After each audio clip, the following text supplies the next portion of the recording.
ሰላም ጤና ይስጥልኝ ውድ የአራተኛ ክፍል ተማሪዎች የዚህ የምዕራፍ 1 ክፍል 4 ስለ ቁጥሮችን በአቅራብ ዋጋ ማጠጋጋት ወይም ማስቀመጥ ማለት ነውና ይህ ውይይት እጅግ ቀላል ነው። በአካባቢያችሁ ከሚታዩ ወይም ከምትሰሙት ውስጥ ትክክለኛ ዋጋቸውን ለመናገር የሚያስቸግሩ ነገሮችን እስኪ ዘርዝሩ ይላችኋል።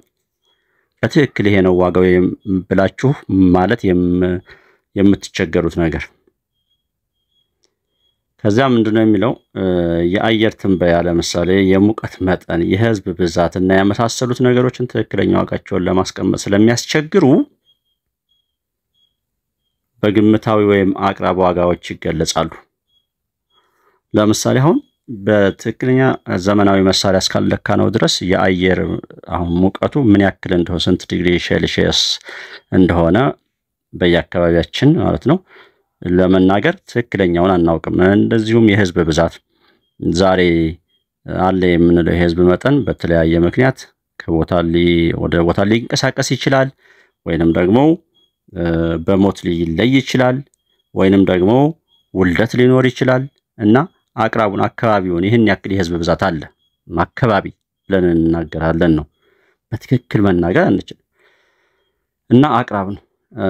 አዳነች እንደ አንድ እንግዲህ ተግባር የሰጠን ምንድነው አዳነች ለምትሰራው የአልጋ ልብስ 185 ሴንቲሜትር ርዝመት ያለው ጨርቅ ነው የምትፈልገው እሷ። ልብ አድርጉ እንግዲህ አንድ የቁጥር መስመር እዚህ ጋር እንስራና እዚህ ጋር 0 ቢሆን እዚህ ጋር ደግሞ 1 ሴንቲሜትር ቢሆን እዚህ ድረስ እዚህ ጋር ደግሞ 2 ቢሆን እሺ እዚህ ጋር 0 ነው ብለናል 0 1 2 እሺ እና 185 1 ሜትር 100 ሴንቲሜትር ነው አይደል? 1 ሜትር 100 ሴንቲሜትር ነው።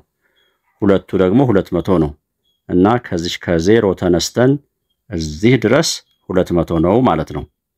በጣም ጥሩ እና እሷ አሁን የምትፈልገው 185 ማለት ወደዚህ አካባቢ ብትሆን ብለን እናስብ 185 እና ልብስ መሸጫ ሱቅ እነዚህ ባለ ሱቆች ግን የሚሸጡት 185 ሽርፍራፊ እንደዛ አይሸጡም ነው የሚላችሁ።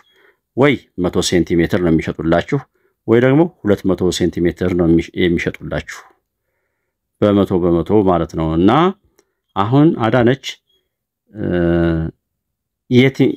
የትኛው ብትገዛ 100 ሴንቲሜትርን ብትገዛ ይሻላል ወይንስ 200 ሴንቲሜትርን?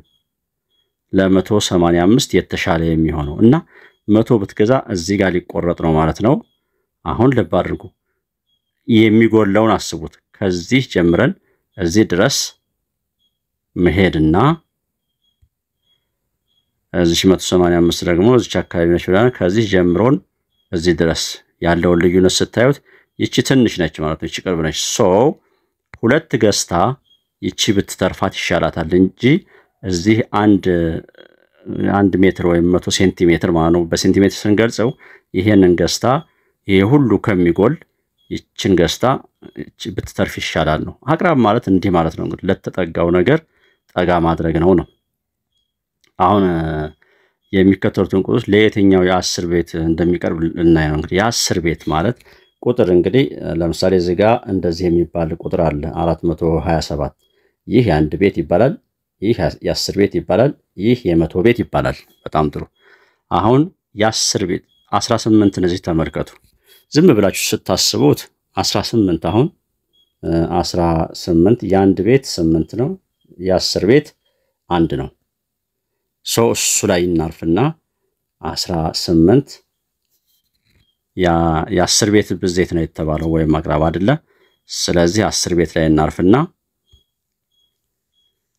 ይህ ነገር 20 ቢሆን ይሻላል ወይስ 10 ቢሆን ይሻላል ነው ጥያቄው። በቃ 18 8ቱን ጥለነው 10 ብንል ነው የሚሻለው ወይንስ 2 ጨምረንለት 20 ቢሆን ይሻላል ነው። አንድ ሰው 18 ብር በእጁ ቢይዝ ምን ብለን ብናወራ ይሻላል? 2 ብር ቢጨመርለት 20 እንደሚሆን አስበን 20 ብር አካባቢ ይዟል ብንል ነው የሚሻለው ወይስ 10 ብር አካባቢ ይዟል ብንልና 20 ብር ይሻላል? ይሄ 18 አሁን ወደ 20 ይጠጋል ማለት ነው። 24ን እንመልከት 24ን ደግሞ ወደ 30 ብናስኬደው ይሻላል ወይስ 20 ብንል ይሻላል ነው መልሱ 20 ብንል ነው የሚሻለው ይሄንንም 24 ምክንያቱም ግን አቀርብላችኋለሁ በደም 36ን ደግሞ 40 ብንል ይሻላል ወይስ 30 ብንል ይሻላል ነው 36ን ስለዚህ መልሱ 40 ነው 47ን 50 ብንል ይሻላል ወይንስ 40 ብንል ይሻላል ስንል 50 ብንል ይሻላል 62ን 60 ብንል ይሻላል ወይስ 70 ብንል ይሻላል አሁን ህጉን ላሳያችሁ ነው እንግዲህ በ10 ቤት አጠጋጉ ሲባል 18ን ለምሳሌ ብንመለከት የተባልነው ቤት ላይ ካረፍን በኋላ ወደ ቀኝ እንመለከታለን ወደ ቀኝ ስንመለከት ማንን እናገኛለን 8ን እናገኛለን ባጭሩ ወደ ቀኝ ስንመለከት የምናገኘው ቁጥር 5 እና ከ5 በላይ የሆነ ከሆነ ይሄንን ያረፍንበትን ቤት አንድ ወደ ላይ ከፍ ያደርገዋል ከ5 በታች ከሆነ ግን ወደ ታች ያወርደዋል ስለዚህ 18 ማለት 8ን እናገኛለን ወደ ቀን ስናይ 8 ማለት ደግሞ 5 እና ከ5 በላይ ስለሆነ አንድን ወደ ስንትነት ይቀይራታል ወደ ሁለትነት ከዚያ በኋላ ይህ ቁጥር ግን ወደ ዜሮነት ይቀየራል 20 ይባላል 24ን ብንመለከት 24 የ10 ቤት 2 ላይ እናርፍና ወደ ቀኝ ስንመለከት 4ን እናያለን 4 ማለት ከ5 በታች ስለሆነ ለዚህ ምንም አይነት ለውጥ አታደርግለትም ሶ 2 ባለችበት ትቆይና ይቺ ራሷን 0 ታደርጋለች ማለት ነው 36ን ብንመለከት አንድ ቤት ላይ ማነው 10 ቤት ላይ ስናርፍ 3 ላይ እናርፋለን ወደ ቀኝ ስንመለከት 6ን እናገኛታለን 6 ማለት ደግሞ 5 እና ከ5 በላይ በመሆኗ ምክንያት ይቺን 3ን ወደ 4 ትቀይራትና ይቺ ግን ራሷን መስዋዕት ታደርጋለች 0 ትሆናለች 40 ይሆናል ማለት ነው አቅራብ ማለት ይሄ ነው 47ን እንግዲህ 47 አሁን የገባችሁ ይመስለኛል እናንተ መመለስ ትችላላችሁ የ10 ቤት ላይ ስናርፍ 4 ላይ እናርፋለን ወደ ቀኝ ስንመለከት 7ን እናገኛታለን 7 ማለት 5 እና ከ5 በላይ እና ነው ያልኩት 5 እና ከ5 በላይ በመሆኑ ምክንያት ይችን አንድ ቁጥር ከፍ ታደርጋታለች ወደ 5 ይቀየራል 4 ወደ 5 ይቀየራል 7 ራሷን መስዋዕት ታደርግና 50 ይሆናል 62ን ብትመለከቱ ደግሞ 6 ላይ እናርፋለን 6 ላይ እናርፍና ወደ ቀኝ ስንመለከት 2 ነው ያለችው 2 ደግሞ ከ5 በታች በመሆኗ ምክንያት 6ን ምንም ለውጥ አታደርግባትም በዚህ ምክንያት 6 ባለችበት 6 ትሆናለች 2 መስዋዕት ስታደርግ 60 ይሆናል በቃ ካሁን በኋላ ያለው ነገር የቀለለ ነው ማስተዋሻ እዚህ ጋር አለ አሁን ያልኳችሁን ነገር ነው የሚያስረዳችሁ የአንድ ቤት ሆሄ ቁጥሩ 5 ከ5 ያነሰ ከሆነ አሁን እንዳልኳችሁ ለምሳሌ 18ን ማለት ነው የአንድ ቤቱ ማለት ይሄ ማለት ነው 8 ያለችበት ማለት ነው እና ከ5 ያነሰ ከሆነ ይላችኋል የ10 ብዜቱን ወይም የ10 ቤቱን ለማለት ነው ምንድነው ብዜት ሆኖ ለተሰጠው ቁጥር ቀዳማይ ወደ ሆነው የ10 ብዜት ይጠጋጋል ማለት ነው ምን ይያላችሁ ነው የአንድ ቤት ሆሄው ቁጥሩ ከ5 ያነሰ ሙሉ ቁጥር ከሆነ ለምሳሌ 18 በማለት ፋንታ 14 ቢሆን ነው ከ5 ያነሰ ከሆነ የ10 ብዜት ሆኖ እሺ ለተሰጠው ቁጥር ቀዳማይ ወደ ሆነው የ10 ብዜት ይጠጋል ምን ማለት ነው መሰላችሁ 14 20 ነው ወደፊት ብንሄድ የምናገኘው የሱ ቀዳማይ እንደማለት ነውና ባለበት ይቆያል ባጭሩ ይሻላል ከሚያወሳስብባችሁ እሺ የቁጥር የአንድ ቤት ሆሄው 5 እና በላይ ከሆነ የ10 ብዜቱ ለተሰጠው ቁጥር ተከታይ ወደ ሆነው በቃ ለተሰጠው ቁጥር ተከታይ ወደ ሆነው ማለትም 14 ቢሆን አሁን ይሄ ጥሩ አገላለጽ ነው ይሄ ቁጥር አንድ ነች አይደል አንድ ቁጥር ነች የሱ ተከታይ ማን ነው 2 ስለዚህ ወደ ሁለትነት ትቀየራለች ነው ይሄ አሪፍ አገላለጽ ነው ለተሰጠው ቁጥር ተከታይ ወደ ሆነው የ10 ብዜት ይጠጋል ነው የሚላችሁ እሺ መልመጃ እዚህ አለ 96ን አሁን የ10 ብዜት ማጠጋጋት ነው 96 እንግዲህ 96 የ10 ብዜት ነው የምናጠጋጋው ለበበሉ በኋላ የ100 የሺ እያለ ስለሚመጣ እዛ ላይ ፈጠን ብለን ነው የምንሄደው ትልቁ ጽንሰ ሐሳብና ቁልፉ እዚህ ላይ ስለሚያበቃ 9 ላይ አርፈናል። ወደ ቀኝ ስንመለከት ማንን አግኝተናል? 6 ደግሞ 5 እና ከዛ በላይ በመሆኑ ምክንያት 9 ታድጋለች። አሁን እንግዲህ 9 ስታድግ ስንት ሆናለች? 10 ወደ ኋላ ሌላ ቁጥር ባለመኖሩ 10 ብለን መጻፍ እንችላለን። 6 ራሷን መስዋዕት ታደርግና ወደ 100 ያድጋል ነው። 478 የ10 ቤት ዋጋ ነው አጠጋጓ ያለው።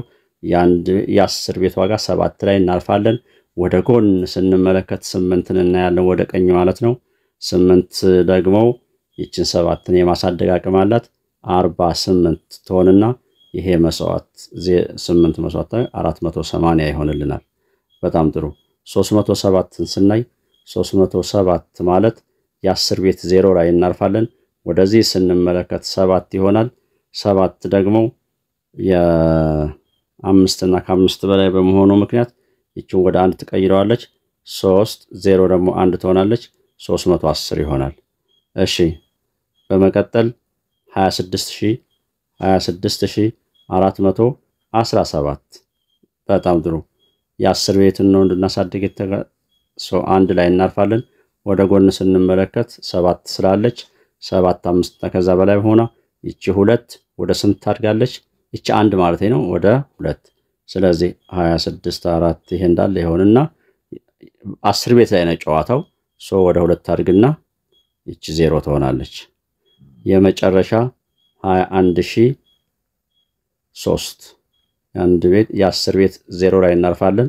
ይሄን ስንመለከት ከ5 በታች ነው፣ ለውጥ አይመጣም። 21 0 0 ምለው አታድግም። ይችም 0 ታደርጋለች። ይሄን ይሆናል ማለት ነው።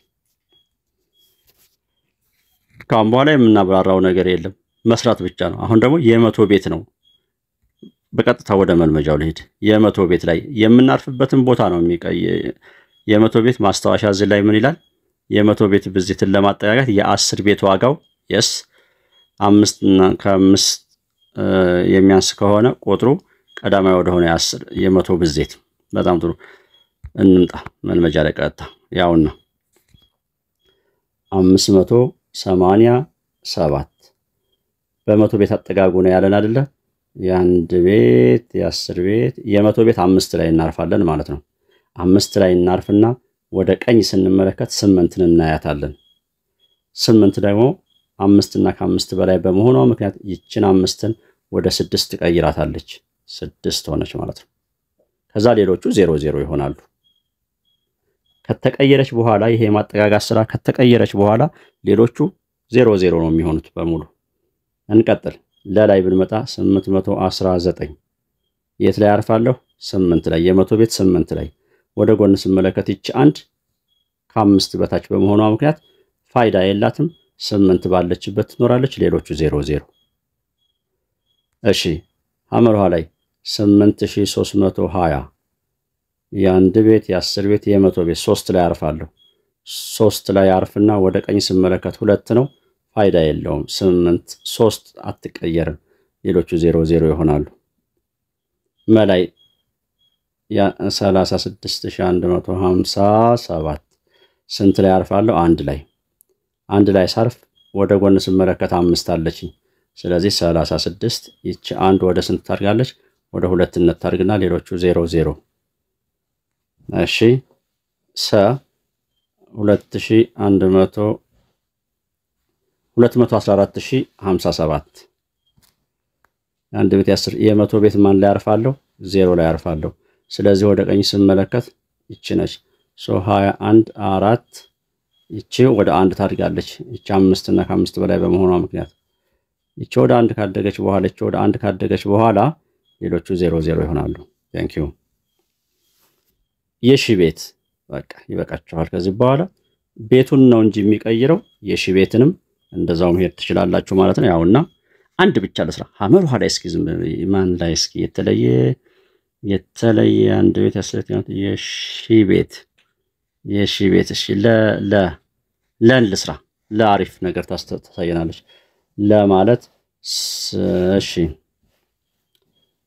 689314 የአንድ ቤት የ10 ቤት የ100 ቤት የሺ ቤት 9 ላይ አረፍኩኝ 9 ላይ ሳርፍ ወደ ጎን ስመለከት ማንን አየሁኝ 3ን አየሁ ኦኬ 3 ደግሞ ለውጥ አታመጣም ስለዚህ 6 8 9 እንዳለች 9 አትቀየርም ሌላው 0 0 ይሆናል አሁን እቺን የመረጥኩበት ምክንያት ምንድን ነበር መሰላችሁ በደንብ ስሙኝ እስኪ በጣም ስሙኝ በደንብ የመረጥኩበት ምክንያት ይኸውላችሁ ይቺ ለምሳሌ እቺን 5 ብትሆን ተመልከቱ ይቺ 5 ብትሆን የአንድ ቤት የ10 ቤት የ100 ቤት የሺ ቤት 9 ላይ አርፋለሁ በጣም ጥሩ 9 ላይ አርፍና ወደ ቀኝ ስመለከት 5ን አገኘሁ 5 ይችን ታሳድጋታለች ስለዚህ ቁጥር ምን ተብሎ ነው የሚጻፈው 6 8 9 ደግሞ 10 ተብሎ ነው ወይ የሚጻፈው ነው አሁን እዚህ ጋር ጥንቃቄ ማድረግ ያስፈልጋል ስለዚህ 9 ምን ትሆናለች ታድጋለች አዎ 9 ስታድግ 10 ነው የምትሆነው 0ን ጽፌ 1 አለኝ 1 ወደ ማን ትመጣለች ወደ 8 8ን ከዚያ በኋላ 9 ታደርጋታለች ስለዚህ ስጽፍ ምን ይሆናል ማለት ነው 6 9 0 አያችኋት ይቺ 9 10 ሆነችና 0ን ጽፌ ይሄው 0ን ጽፌ 1 አለኝ 1 ወደ ማን መጣች ወደ 8 መጣችና ይሄን 9 ያደረገችው ሌላው ባለበት ከዛ እነዚህ በሙሉ 0 0 0 ይሆናሉ